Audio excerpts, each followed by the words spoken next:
ప్రియ సోదరీ సోదరులారా, మీ బైబిళ్ళు తెరవండి. మన వాక్య పాఠ్య భాగం మత్తయి సువార్త 6వ అధ్యాయం 5 నుండి 18వ వచనం వరకు శ్రద్ధగా సావధానంగా వినండి. మీరు ప్రార్థన చేసేటప్పుడు వేషధారుల వలె ఉండవద్దు. మనుష్యులకు కనబడాలని సమాజ మందిరములలో వీధుల మూలల్లో నిలిచి ప్రార్థన చేయడం వారికిష్టం. వారు తమ ఫలము పొంది ఉన్నారు అని నిశ్చయముగా మీతో చెబుతున్నాను. మీరు వేషధారుల ప్రార్థనలు చేయకూడదు. వేషధారులకు పరలోక ఫలం దొరకదు. వారిది ఇహలోకమందలి తాత్కాలిక ఫలం. వారి ఫలం వారికి ముట్టుతుంది. ప్రార్థన చేస్తున్నట్టు అందరికీ తెలియాలి. ప్రార్థన భంగిమలో బిగ్గరగా పడికట్టు మాటలు ప్రయోగిస్తూ అందరినీ ఆకర్షించాలని ప్రయత్నం చేస్తారు. వారు ఆశించిన ఫలం వారికి దొరికింది, అంతే. దేవుడు అట్టి ప్రార్థనలను ఆలకించడు. దేవుడు వినాలని చేసిన ప్రార్థనలు కాబవి. మనుషులు వినాలనే వారు ఆ ప్రార్థనలు చేస్తారు. అంతవరకే వాటి ప్రయోజనం. దేవునికి ఈ నాటకం బొత్తిగా ఇష్టముండదు. దేవుడు వినే ప్రార్థనలు మన హృదయపు అట్టడుగు నుంచి పెళ్ళుబికి వస్తాయి. దేవుని బిడ్డలకు ప్రార్థనలో దేవ చైతన్యం ఉంటుంది. స్వార్థ చైతన్యం పోతుంది. నీవు ప్రార్థన చేసేటప్పుడు నీ గదిలోనికి వెళ్ళి తలుపు వేసుకొని రహస్యమందున్న నీ తండ్రికి ప్రార్థన చెయ్యి. అప్పుడు రహస్యమందు చూచే నీ తండ్రి నీకు ప్రతిఫలమిస్తాడు. దేవుని రాజ్యంలో దేవుడు నీ తండ్రి, నీవాయన బిడ్డవు. మనం దేవుని పిల్లలం ఎలా అవుతాము? యోహాను సువార్త 1వ అధ్యాయం 12వ వచనం, తనను ఎందరు అంగీకరించారో వారికందరికీ, అనగా ఆయన నామమందు విశ్వాసముంచిన వారికి దేవుని పిల్లలు అవటానికి ఆయన అధికారం అనుగ్రహించాడు. నీకు నీ దేవునికి క్రీస్తు ద్వారా ఏర్పడిన ఈ సంబంధం కొత్తది. ఇది కొత్త నిబంధన సంబంధం.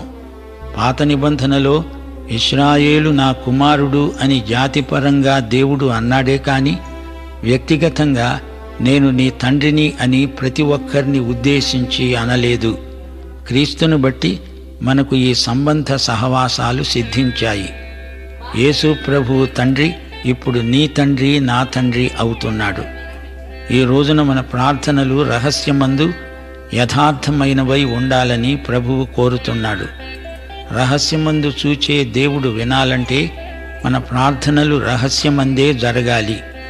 ప్రార్థన రహస్యం, రహస్య ప్రార్థనే. రేపు యేసుక్రీస్తు న్యాయపీఠము ముందు ఎన్నో రహస్యాలు వెల్లడవుతాయి.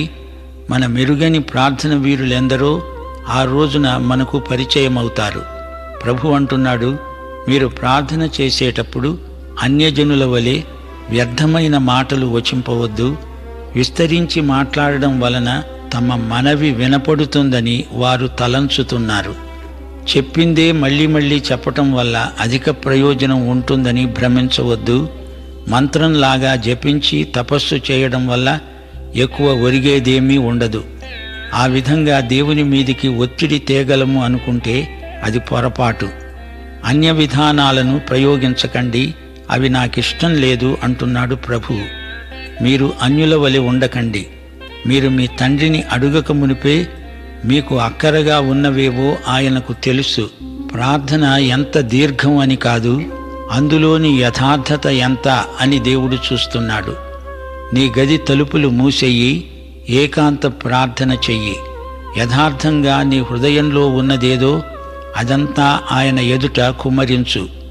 దేవునికి నీకు మధ్య జరిగే వ్యక్తిగత సంభాషణే ప్రార్థన.